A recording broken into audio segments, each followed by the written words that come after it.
I called roadside assistance today, by user Jack Sanchez. Note that I am a physically capable adult male. Mildly relevant. I blew out a tire while driving this afternoon. Pulled off the busy road to a side street to assess the damage and start work on replacing the flat with the spare from the trunk. It turned out that the lug wrench provided in this particular car was absolutely tiny, and thus provided very little leverage. Try as I might, I only managed to loosen one of the 5 lug nuts holding the tire on. No problem, I thought, as I have roadside assistance coverage on my auto insurance.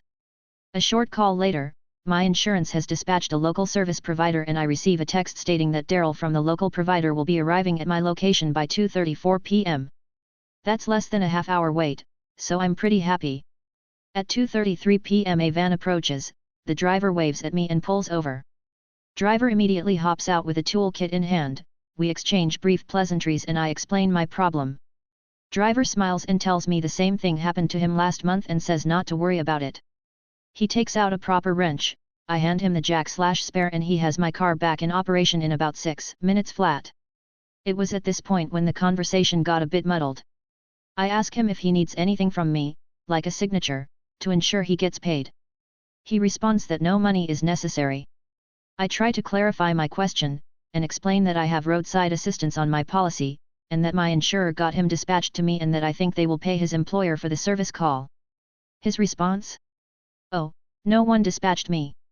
I was just driving by and thought that you could use some help. So you're not Daryl? Nope. Brian. I can't believe that I handed this guy my jack and just watched him crank up my car while lying on the frozen pavement. I don't even remember how many times I apologized. Guy wouldn't even let me hand him some cash. He just left, in full cheer, and told me to pay it forward.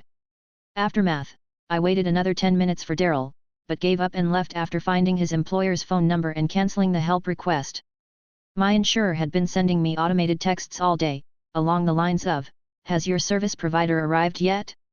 Reply Y if yes, and if no, has your service been completed yet, and how likely are you to recommend this service provider from 1 to 10? I can't figure out how to respond in such a way that no one gets in trouble or over/underpaid. Anyway, thanks Brian. TLDR got a flat tire. I thought a random Good Samaritan was a paid professional so I watched him change my tire while I did nothing useful. Lady thought I worked at the museum, but I'm 10, by user Artie's Life 22 Meep. Okay, I had forgotten all about this, and not sure if this does belong here, but my mom brought this up yesterday and I thought it would be a good story to share. A wholesome one. When I was a kid, I used to be really into dinosaurs. Like really into them, knowing almost everything about my favorite ones and had hopes of becoming a paleontologist. And yes, Jurassic Park, the first film, is still one of my favorite movies, right next to The Ballad of Big Al. Yep, I'm a nerd. Anyway. When I was a kid, we went to visit my grandparents in another state and Grandma mentioned that a new museum had just opened near the city and Mom and Dad thought, why not? I was excited. My sister was okay with it since we were going to her favorite shop afterward. Now keep in mind, I'm 10, over 5 feet, and a bit babyface still. Also, the museum employees were in safari-style clothes, I remember that well because I thought they looked cool and like real paleontologists. I don't remember what I was wearing, but Mom said they were just plain clothes. The museum was awesome. They had real skeletons beside a painted version of the dinosaur on the wall and loads of information on each fossil and skeleton. I stood beside this kid younger than me and he was confused about this one pterosaur skeleton above us and he asks his mom what that bird was. When she didn't know, I tell him all about this little pterosaur and what they like to eat, that they had feathers, their wing membrane being similar to bats, etc. You would have thought that I had told him all the secrets of the world with how wide his eyes were and this look of awe plastered on his face. He and I chatted for a long time as we walked around the museum and I answered all the questions he had about them.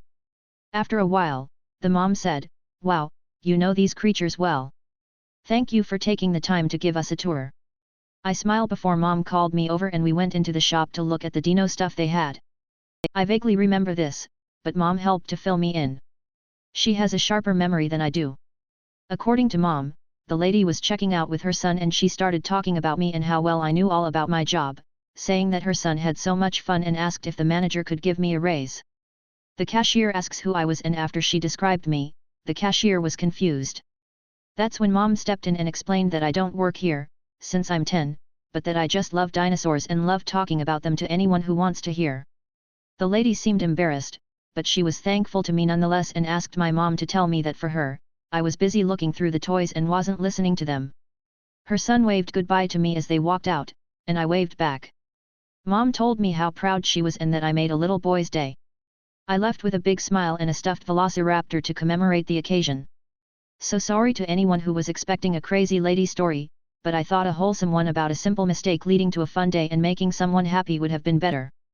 Why are you speaking so loud to me? By user Shroudm.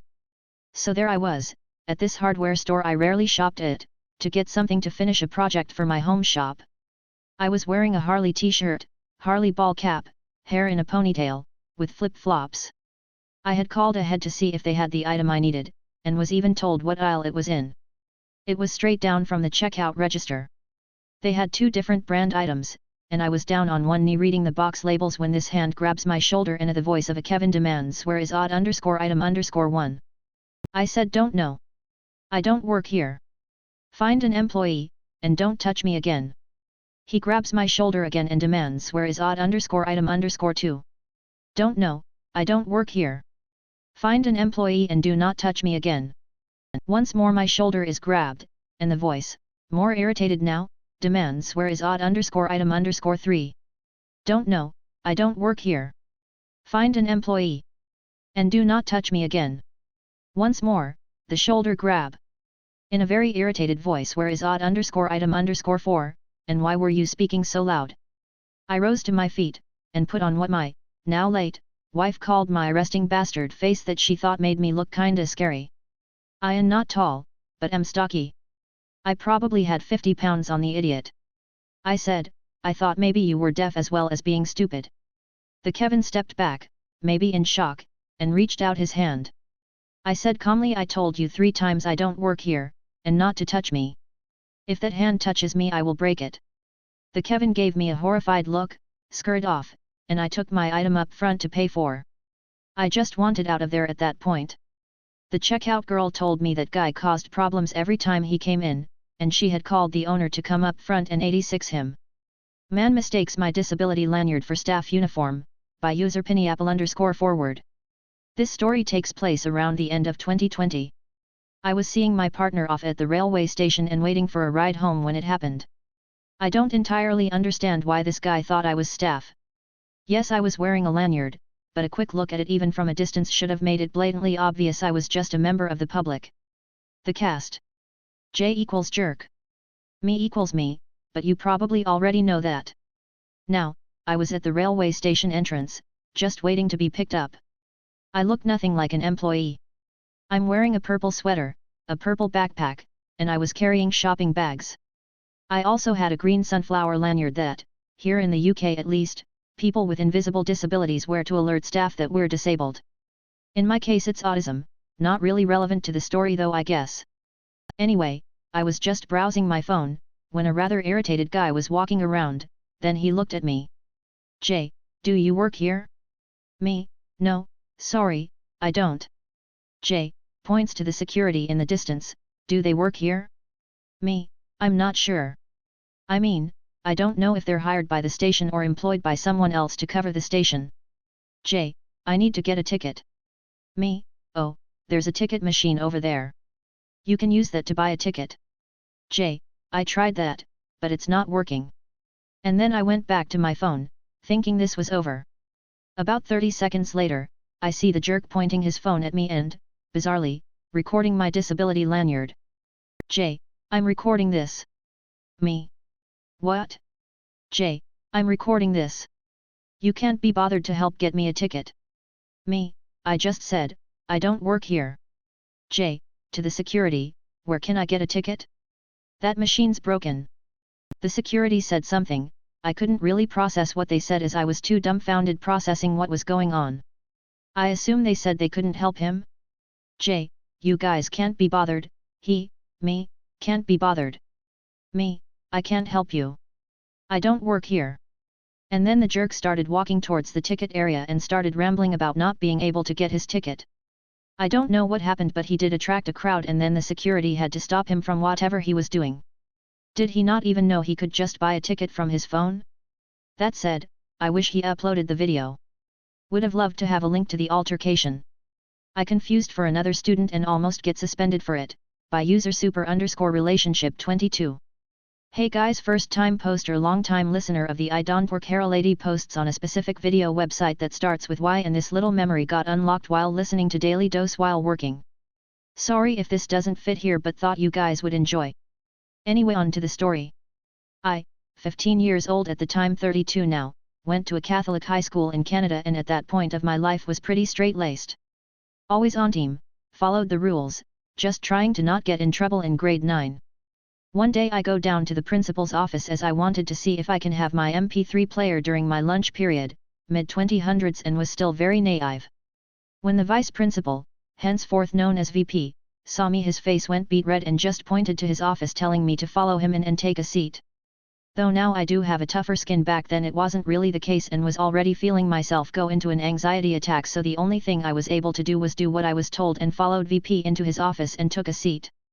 What happened after was perhaps one of the most vicious grilling I have ever received in my life, going on about missing school and how they found me in the smoke pit, I didn't even smoke, and how I was super close to being suspended, etc. etc. After around 10 minutes of this, VP finally relented long enough for me, who was on the verge of tears, to stammer out, "Hey, I just wanted to listen to music." After a few silent seconds, the VP turned his face toward his monitor that was facing away from me and started typing away for a little while. After another brief pause of him looking at me and back at the screen, and turned the screen around to reveal another kid's face who looked super similar to me, asking, "Is this you?" After answering in the negative and giving my name, his face goes ghost white after realizing what he had just done. Needless to say, after many apologies from the VP and after a few minutes to recover, I was told I was able to listen to my music during lunch period for the rest of the year if we kept this between us. I know it isn't super interesting, but thought it may good a good laugh. How do you end these things? Toodaloo.